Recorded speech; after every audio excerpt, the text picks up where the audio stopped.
Hello students, welcome back to our English class. In the last class we were discussing about determiners.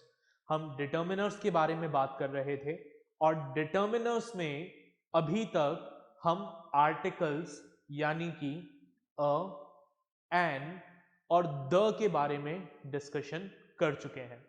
अब आज की इस class में हम कुछ और determiners के बारे में बात करेंगे जो आपके सामने बोर्ड पर मेंशन है. ठीक है, तो हम सबसे पहले इनको डिस्कस करते हैं कि ये डिटर्मिनर्स क्या होते हैं, इन्हें किस नाम से जाना जाता है, साथ ही इनके यूजेस क्या हैं. उसके बाद आप इन डिटर्मिनर्स को अपनी कॉपी में नोट डाउन करेंगे. ठीक है, तो स्टार्ट करते हैं बिना कोई टाइम वेस्ट किए. मेरे साथ बोर्ड पर देखिए. तो आज जिन डिटर्मिनर्स की हम बात कर रहे हैं उन्हें कहा जाता है डिमॉन्स्ट्रेटिव डिटर्मिनर्स या फिर एडजेक्टिव्स. ठीक है, इसमें क्या आता है? इसमें आता है this, that, these and those.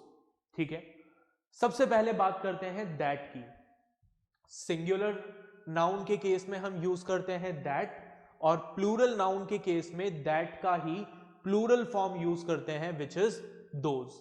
ठीक है, so that is used to avoid repetition of the preceding noun. कोई ऐसा नाउन जिसे आप पहले यूज कर चुके हैं उस नाउन के रिपीटेशन को अवॉइड करने के लिए, स्किप करने के लिए आप क्या यूज करते हैं? दैट यूज करते हैं. जैसे for example, my bat is better then that of my friend. ठीक है, तो यहां पर ये दैट किस चीज को रिप्रेजेंट कर रहा है? It is representing bat. ठीक है, कैसा होता, क्या है हमारा सेंटेंस? क्या है?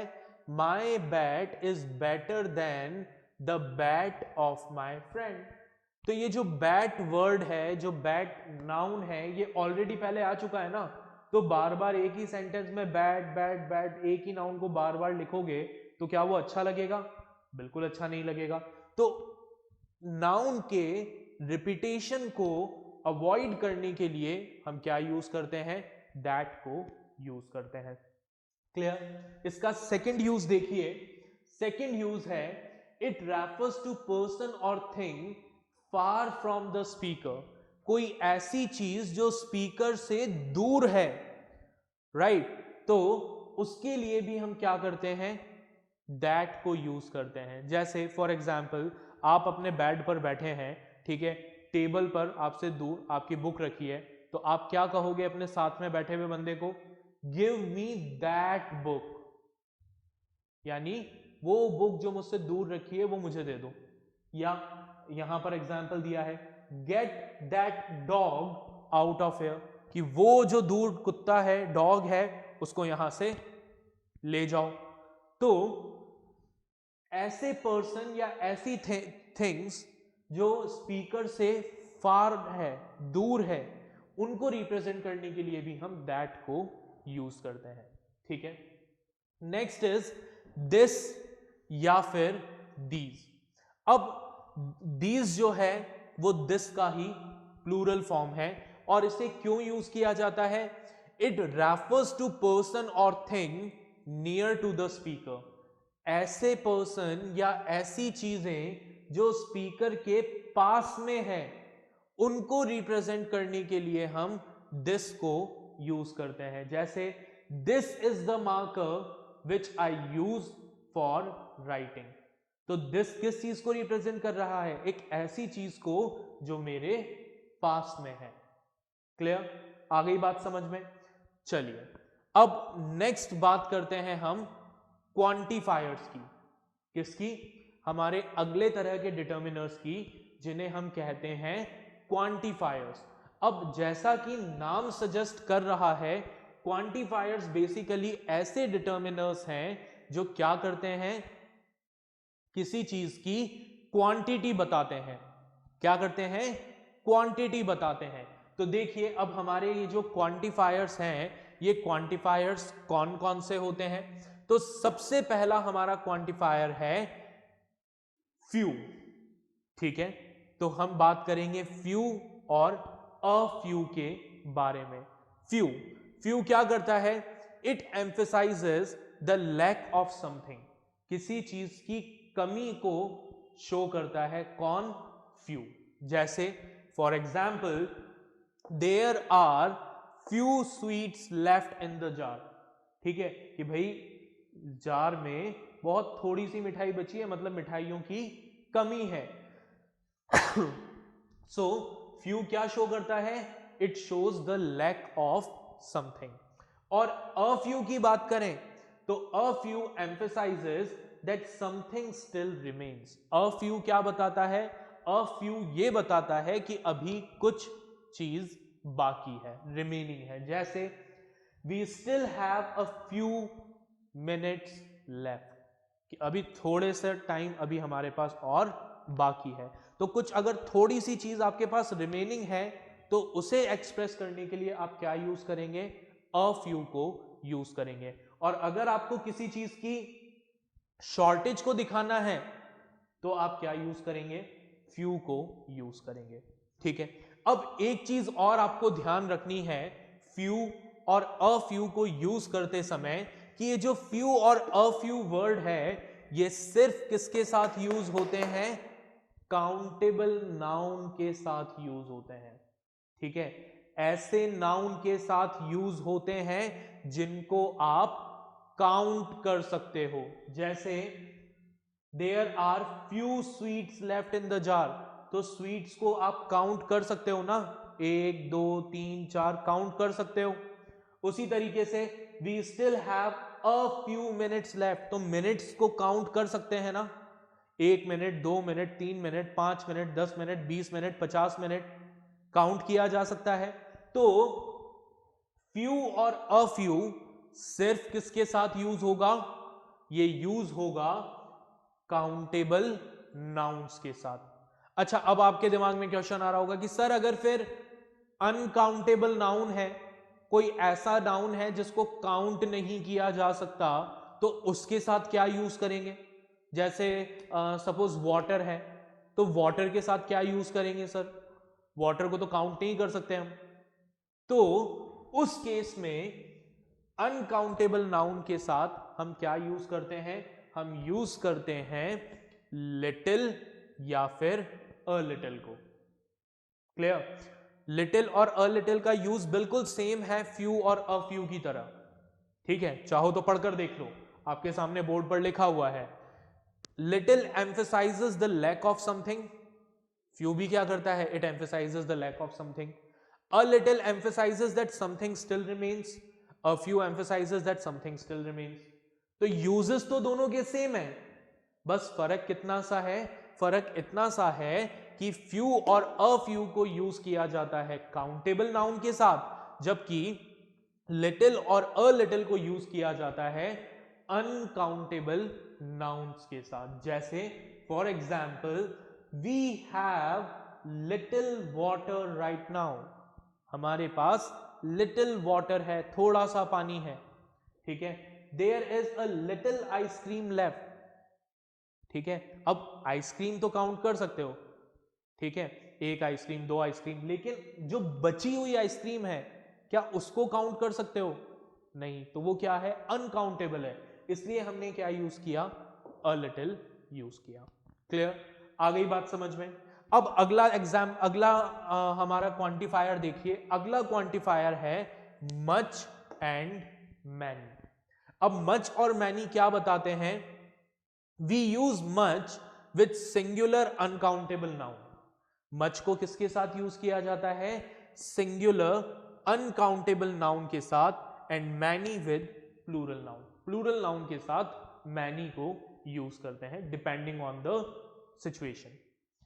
Next is more, less and fewer. We use more और less before singular uncountable noun by adding that after it or for an additional or lesser quantity of something। ठीक है, हम क्या करते हैं? मोर या लेस को सिंगुलर काउंटेबल नाउन के साथ यूज करते हैं। कैसे यूज करते हैं?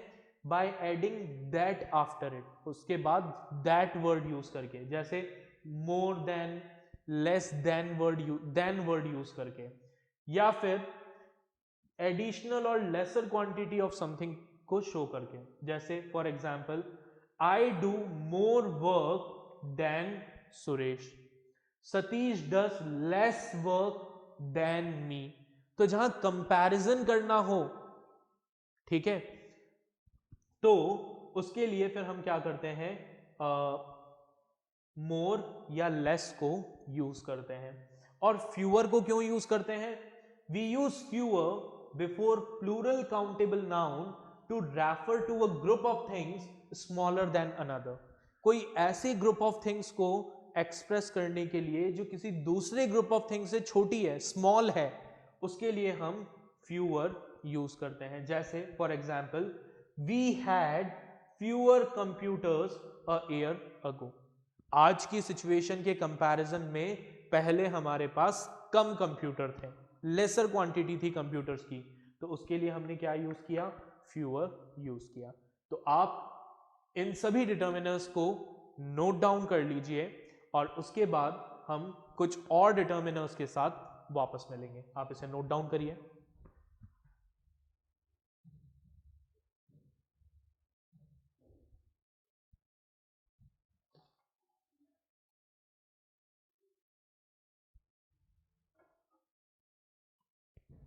Okay, so now let us discuss some more determiners.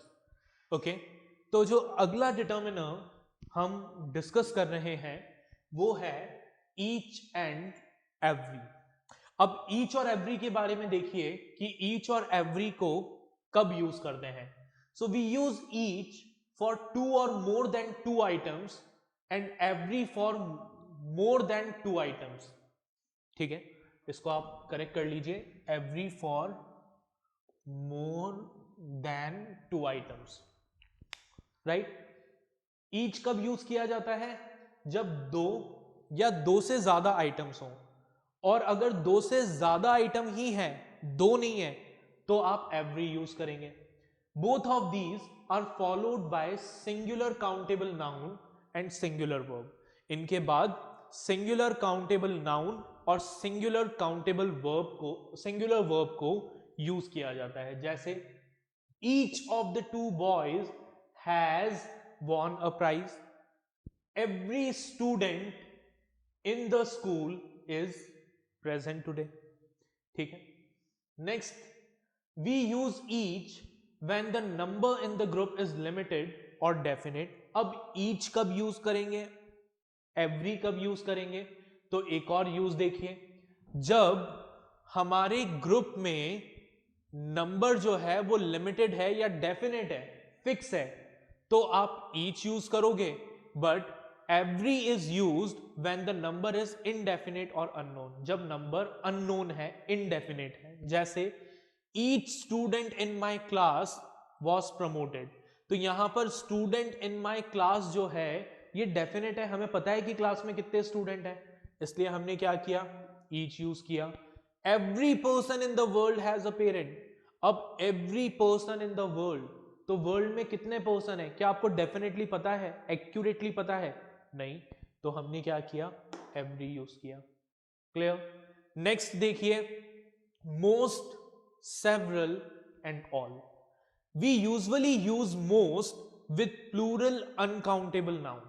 जो प्लूरल अनकाउंटेबल नाउन्स होते हैं, उन प्लूरल अनकाउंटेबल नाउन्स के साथ हम मोस्ट को यूज करते हैं। जैसे most of the people can be trusted. Second देखें, we use several with plural nouns but it refers to a number which is not very large. हम सेवरल को भी प्लूरल नाउन के साथ यूज करते हैं, लेकिन वो एक ऐसे नंबर को रेफर करता है जो बहुत लार्ज नहीं है। जैसे several people lost their lives in the tsunami. तो दुनिया में जितने लोग हैं, उन लोगों के कंपैरिजन में सुनामी में जिन लोगों की जान गई वो तो बहुत थोड़े से हैं, बहुत लिमिटेड हैं, बहुत छोटे हैं। तो हमने क्या यूज किया? सेवरल यूज किया। आगे देखें, all requires a plural verb when used with a countable noun. जब countable noun के साथ हम all को यूज करेंगे तो उसके लिए plural verb यूज होगा, लेकिन अगर uncountable noun के साथ यूज करेंगे तो singular verb यूज होगा. जैसे all are going to Delhi, ठीक है, and all that glitters is not gold. यहां पर is आया, यहां पर are. Next, either and neither. अब ईदर और नीदर का यूज भी देख लीजिए. We use either to refer to two things, people, situations etcetera. दो चीजों को रेफर करने के लिए हम क्या करते हैं, ईदर को यूज करते हैं. इट मे मीन वन और द अदर ऑफ टू और ईच ऑफ द टू. ये दो में से किसी एक चीज को भी रिप्रेजेंट कर सकता है या दोनों को भी रिप्रेजेंट कर सकता है. जैसे I don't agree with either Ram और श्याम. तो यहां पे ये ईदर क्या कर रहा है, राम और श्याम दोनों को रिप्रेजेंट कर रहा है. ठीक है. Next, we use neither with only singular countable nouns and a singular verb. Neither जो है वो सिर्फ सिंगुलर काउंटेबल नाउन और सिंगुलर वर्ब के साथ यूज होता है. Neither is the negative of either. Neither जो है वो ईदर का क्या है, नेगेटिव फॉर्म है. ठीक है. जैसे neither of the two boys passed the exam. Clear. आप इनको नोट डाउन कर लीजिए, फिर हम कुछ और डिटर्मिनर्स के साथ वापस मिलते हैं.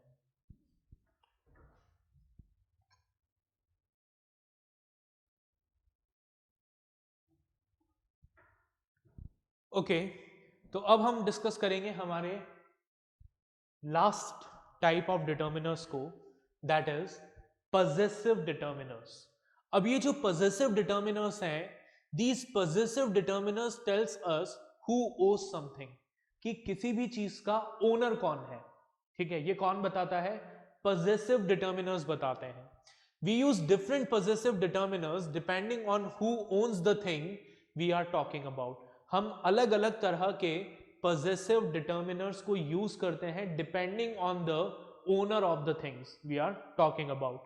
जैसे यहां पर आपके सामने एक टेबल बनी हुई है. इस टेबल को हम समझते हैं किस तरह के सब्जेक्ट के साथ किस तरह का पजेसिव डिटर्मिनर यूज किया जाता है. तो आई के साथ माई यूज होता है और माई यूज किया जाता है फर्स्ट पर्सन सिंगुलर नाउन के साथ. उसी तरीके से वी के साथ आर यूज होगा and are will be used with first person plural noun. You के साथ योर यूज होगा and it will be used with second person singular as well as plural. Right. They जो है उसका possessive determiner होता है there और their को यूज किया जाता है थर्ड पर्सन प्लूरल के साथ. ही के लिए his which is used with third person singular male. Her third person singular female के लिए यूज होगा. और इट्स जो है it will be used with third person singular neuter. That means which cannot be classified into the category of male or female. ऐसे nouns जिनको आप mail और फीमेल की कैटेगरी में क्लासिफाई नहीं कर सकते, उनके लिए आप क्या यूज करेंगे, इट्स को यूज करेंगे. क्लियर. अब आगे देखें. My, her, his and its are used with singular noun. इनको सिंगुलर नाउन के साथ यूज किया जाता है. while our and their are used with plural noun. Our और देयर को प्लूरल नाउन के साथ यूज किया जाता है, जैसा हमने यहां पर देखा. ठीक है. आर और देयर किसके साथ यूज होते हैं, प्लूरल के साथ. ठीक है. Your can be used with either singular और प्लूरल नाउन. योर जो है वो सिंगुलर या प्लूरल दोनों नाउन के साथ यूज किया जा सकता है डिपेंडिंग ऑन द सेंस. ठीक है. तो आप इसको भी नोट डाउन कर लीजिए.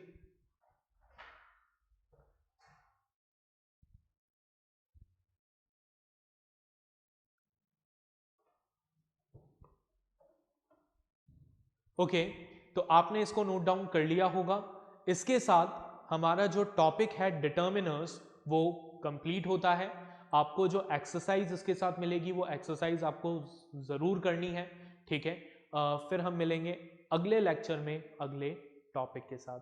Till then take care, bye everyone.